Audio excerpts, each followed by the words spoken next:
Ya, lihatlah Uni Riva sekarang, teman-teman. Karena terlalu banyak mengatai Yesus, jadi seperti ini dia sekarang. Kakinya hilang satu. Menanggapi kematian Yahya Waloni, saya menghimbau kepada semua mu'alaf, hati-hati, hati-hati. Ya, lihatlah Uni Riva sekarang, teman-teman. Karena terlalu banyak mengatai Yesus, jadi seperti ini dia sekarang. Kakinya hilang satu. Ada ya, nanti dikira orang ada kaki aku. Oh, masih ada kakinya rupanya. Ada kaki aku aja. Ini aku di rumah Kak Titis, ya. Assalamualaikum warahmatullahi wabarakatuh. Buat pemujian Yesus Julius ya, yang kemarin habis sakit, mudah-mudahan bertobat cepat, segera jangan menghujat lagi ya. Kok aku pula lah yang sakit dia, teman-teman, dia lagi. Jangan kaki aku nanti dibilang dia mutasi pula. Jadi ini rumah Kak Titis, kami manggilnya Kak Titis. Beliau adalah kakaknya Bang Ali, kakak aku, kakaknya Julius. Masya Allah, beliau adalah salah satu the best sister untuk saat sekarang ini. Kenapa? Kalian bayangin lah, makan aku di mana. Pantesan lu bilang untuk saat ini aja ya.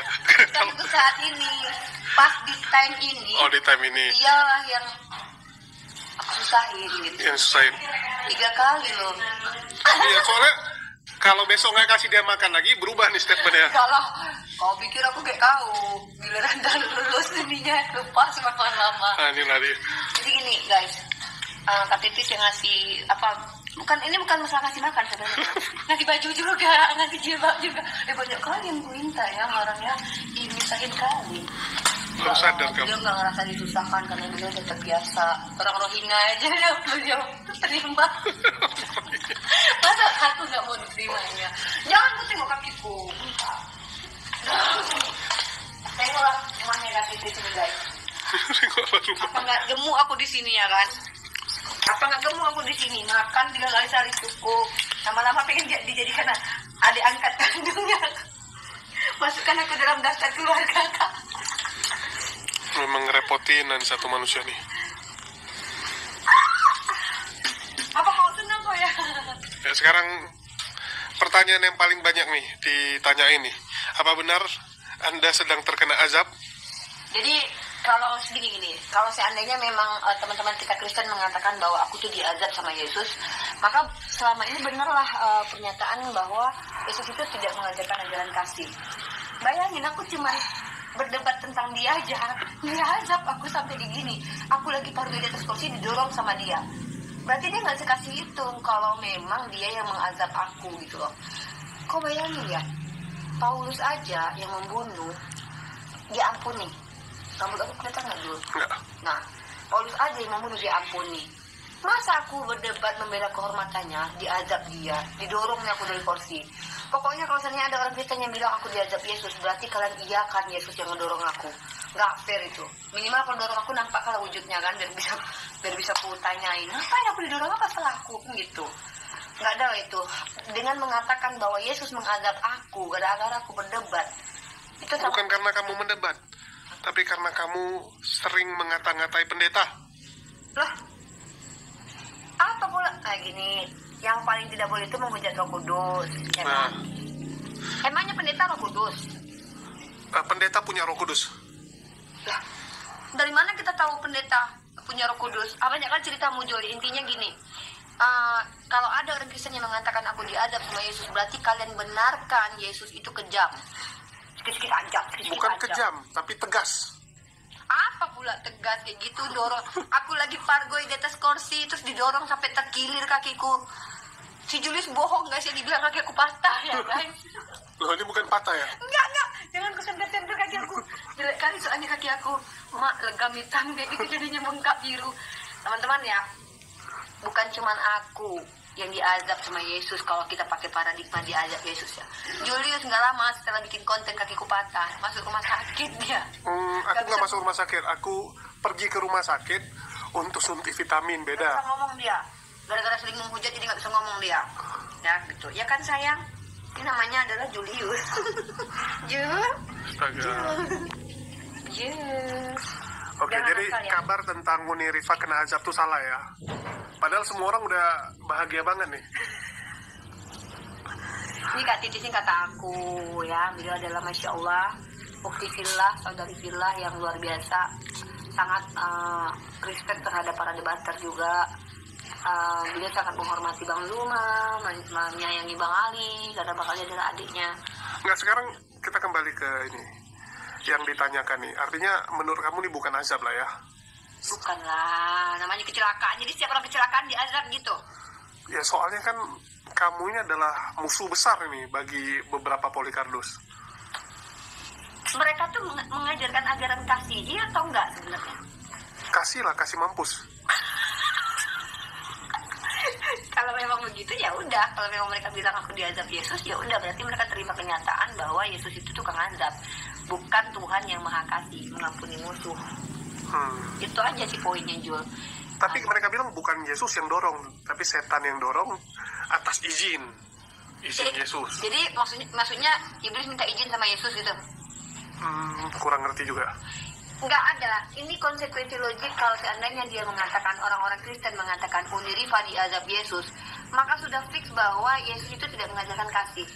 Bagaimana mungkin aku yang tidak pernah membunuh, tidak pernah melakukan penyiksaan terhadap murid Yesus seperti Paulus, aku seorang perempuan lagi, sedangkan perempuan Kanan ada yang dia bilang anjing, masih dia berikan pertolongan loh, Jul. Aku bukan perempuan Kanan. Nah terus perempuan pesundal aja yang ada roh-roh berapa itu dibawa-bawa sama dia. Aku bukan pesundal. Pesundul. Pesundul.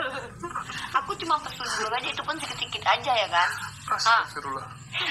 Lalu kenapa Yesus, harusnya Yesus itu mendatangi aku dan mengkristenkan aku, kok malah diajak aku, didorong? Kok kejam kali ya kan. Jadi setelah kakinya seperti ini, apakah Uni Rifa akan terus berdebat nih? Lah pastilah akan kudebat semua orang-orang Kristen yang memfitnah Yesus tukang azab. Nah kalau yang diajab itu kau Jul. Kok aku pula? Julius itu tidak bisa bicara teman-teman, ini baru bisa ngomong. Itu pun setelah bertemu dengan saya bacakan doa. Astagfirullah. Saya bacakan doa. Ya Allah, semoga Jangan yang aneh-aneh lah. obat ini. Aku bisa bicara. Kalau enggak, coba teman-teman udah berapa lama dia nggak bikin konten nih? Itu tandanya dia diazab. Bukan, tenggorokan nggak enak. Daripada kita memaksakan, ya mending kita istirahat. Kita sadar nggak kayak Uni Rifa, udah lagi sakit, tetap live terus. Tiada hari tanpa live, tiada hari tanpa membahas Yesus. Hobi aja, hobi. Ya itu intinya lah. Intinya biarkan aku menikmati biar enak gitu, Jul. Putarkan set gitu, indah loh Jul. Biar izinkan aku menikmati. Itu dia. Salam saudara-saudara, baru saja kita menonton video cuplikan tadi. Terima kasih buat teman-teman yang sudah menonton video ini dari awal, pertengahan, sampai selesai. Dan ketika kita menonton video ini, biarlah kita mendapatkan pengertian-pengertian di dalamnya yang memberikan pelajaran-pelajaran penting bagi kita, agar kita tidak mengulangi hal yang sama. Perlu kita ketahui dan perlu kita pahami bahwa segala sesuatu yang terjadi dalam kehidupan kita, itu semua tidaklah pernah secara kebetulan. Pasti ada maksud Allah di dalamnya.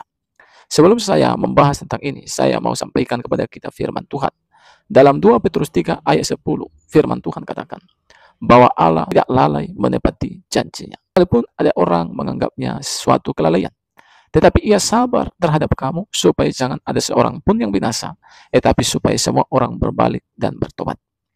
Tadi kita sudah melihat apa yang terjadi kepada Waloni, seperti judul yang saya tulis. Bagaimana kita tahu orang ini adalah yang pernah menghujat Yesus, bahkan pernah menghujat Roh Kudus. Dan setelah itu kita lihat apa yang terjadi kepadanya. Dan kita juga sudah melihat bagaimana almarhum Gustan yang pernah menghina Yesus, mengentuti Alkitab, dan setelah itu penyakit menghampirinya, dan dia pun dijemput oleh yang namanya kematian. Nah, saudara-saudara, hal ini kiranya boleh menjadi pelajaran penting bagi kita. Dan apa juga yang sudah terjadi bagi seorang Uni Rifa. Bagaimana kita tahu Uni Rifa ini sering sekali mempelintirkan ayat Alkitab, menghina ketuhanan Yesus Kristus. dan kita melihat dia sakit kakinya sehingga dia harus pakai tongkat. Nah, apakah ini secara kebetulan? Seorang Uni Ripa memberikan pembelaan. Bukankah Yesus itu Allah yang penuh kasih? Berarti kalau dia yang mendorong saya, berarti dia bukan Maha Pengasih dong, seperti yang diajarkan oleh orang Kristen. Nah, kita harus tahu bahwa Allah itu memang adalah Allah yang penuh kasih. Dan bagi saudara yang sering menghujat ke Tuhan Yesus Kristus, saudara harus paham tentang hal yang namanya kasih. Allah itu memang adalah Allah yang penuh kasih. Saudara bisa baca Alkitab dari Kejadian sampai Wahyu. Tetapi juga jangan lupa bahwa dia juga adalah Allah. Dia adalah Raja yang adil. Dan orang-orang yang melakukan kesalahan yang fatal pasti akan mendapatkan keadilan, yaitu penghukuman, salah satu bentuk keadilan Allah. Itu sebabnya, kalau boleh saya katakan, Uni Ripa ya, masih mengalami hal seperti itu, artinya masih diberi kesempatan hidup. Bertobatlah. Jangan pernah lagi memperintirkan ayat-ayat kitab-kitab suci kekristenan. Jangan pernah lagi menghina, menghujat Tuhan Yesus, apalagi menghujat Roh Kudus. Bertobatlah selama masih ada kesempatan. Nah, teman-teman, apa yang menjadi tanggapan saudara terhadap video ini? Silakan isi di kolom komentar. Tuhan Yesus memberkati kita semuanya.